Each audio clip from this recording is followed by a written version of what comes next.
Los 4 puntos que quiero tratar tienen que ver con 3 actualizaciones que considero necesarias al concepto de cultura y una problematización de eso en el contexto del Caribe colombiano. La primera arranca de la revisión etimológica que nos recordaba Jesús, yendo un poquito más allá, ¿no? No solo se trata de la cultura como cultivo de la mente por metaforización, sino además de las bellas artes y las letras como las herramientas para el cultivo de la mente. Esa es la visión que termina institucionalizándose y que es todavía hoy oficial en las concepciones de cultura que manejan las instituciones que la regulan. La música, se presume que es la música universal, etc.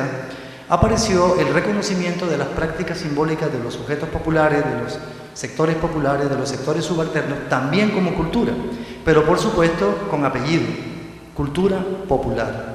Sea popular, danza popular, pintura popular. Sigue manejando en términos operativos. ¿Qué quiere decir? Que la reglamentación de los planes de estudio está en función de esto.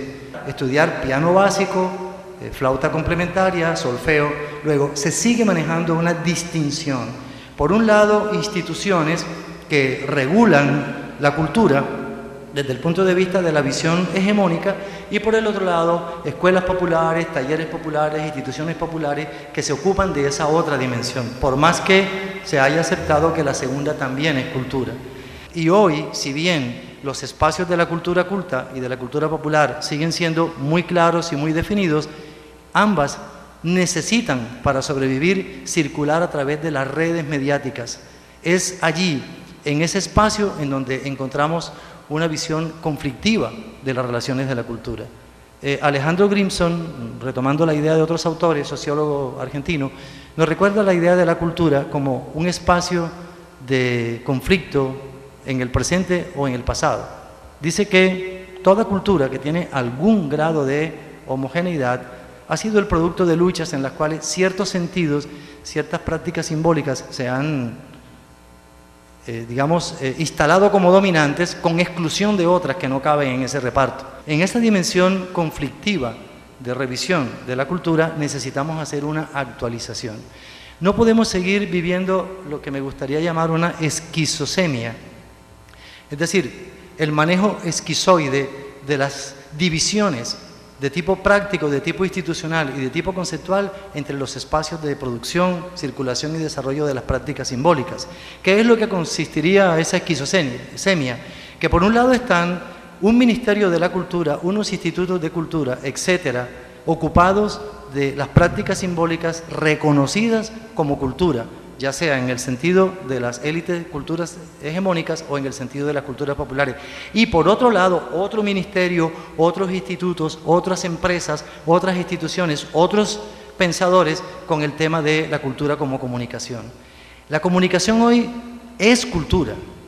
La cultura hoy es comunicación. No hay manera de romper lo que en la práctica rebasó las distinciones conceptuales que hemos estado manejando durante mucho tiempo. Se está produciendo un desfase, y es que el discurso académico cada vez nos muestra más las indisolubles ligazones que hay entre las instancias mediáticas de circulación, producción muchas veces y consumo de los bienes simbólicos que consideramos culturales y lo que en la práctica están haciendo la gente. Estamos viviendo la preocupación, somos los que estudiamos el fenómeno, porque el desfase se está dando entre el concepto que maneja la academia y la conceptualización que maneja el trazado de políticas culturales. Hay que romperlo de alguna manera. El segundo tipo de actualización que necesitamos, creo yo, tiene que ver con la separación que también se maneja a nivel de una esquizosemia entre lo que consideramos la práctica educativa y lo que se consideran los universos culturales y de comunicación. Cultura, comunicación y educación hoy han trasvasado tanto sus fronteras que cuesta trabajo entender cómo todavía las seguimos regulando desde instancias institucionales separadas. La tercera actualización tiene que ver con las relaciones entre ciencia y este paquete de cultura, educación y comunicación. ¿Qué pasa con la ciencia?